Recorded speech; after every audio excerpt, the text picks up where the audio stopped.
வள்ளல் திரு கண்ணியப்ப சுவாமிகள் 1902 ஆம் ஆண்டு ஜனவரி மாதம் 2ஆம் தேதி துரைசாமி முதலியாருக்கும் தனபாக்கியத்துக்கும் மகனாக பிறந்தார். சிறு வயதிலேயே இவருக்குள் ஆன்மீகத் தேடல் மிக அதிகமாக இருந்தது. அடிக்கடி சிவ ஆலயங்களுக்கு சென்று தன்னை மறந்து தவம் இருந்து அதில் மூழ்கிவிடுவார்.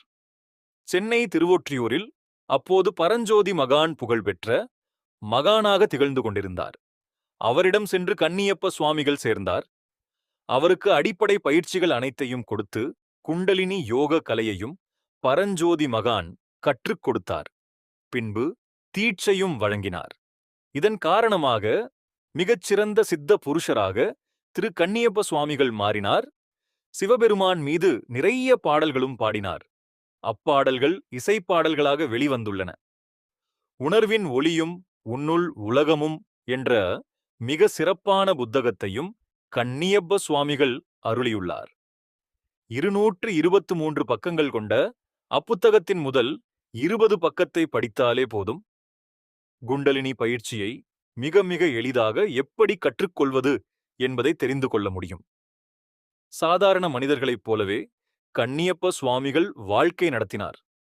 ஆனால் அவருக்குள் ஆன்மீக சக்திகள் அதிகம் இருந்தன. அந்த சக்தியின் துணை கொண்டு அவர் பல்வேறு அற்புதங்களையும் நிகழ்த்தி காட்டினார். நோய்களை குணப்படுத்தினார். தன்னை நாடி வரும் ஒவ்வொருவரிடமும் தினமும் சிவ பூஜை செய்யும்படி கேட்டுக்கொண்டார். மெய்கண்ட ஞான சபை என்ற சபையை உருவாக்கி குண்டலினி சக்தியை பெறுவது பற்றி மிகவும் எளிமையாக சொல்லிக் கொடுத்தார். 1994 ஆம் ஆண்டு பிப்ரவரி மாதம் 14ஆம் தேதி அவர் பரிபூரணமடைந்தார். அம்பத்தூர் ஞானமூர்த்தி நகரில் உள்ள இந்தியன் பேங்க் காலனியில் குருசுவாமி தெருவில் அவரது மெய்கண்ட ஞான சபை உள்ளது. அங்கு அவர் ஜீவ சமாதி செய்யப்பட்டுள்ளார். தவத்திருவள்ளல் கண்ணியப்ப சுவாமிகள் உயிரோடு வாழ்ந்தவரை ஆண்டுதோறும் தனது பிறந்த நாளை ஆண்டு விழாவாக கொண்டாடி வந்தார். அவர் ஜீவசமாதி ஆன பிறகு அது குரு பூஜையாக நடத்தப்பட்டு வருகிறது. ஒவ்வொரு ஆண்டும் பிப்ரவரி மாதம் 2வது ஞாயிற்றுக்கிழமை மெய்கண்ட ஞான சபையில் குரு பூஜை நடத்தப்படுகிறது.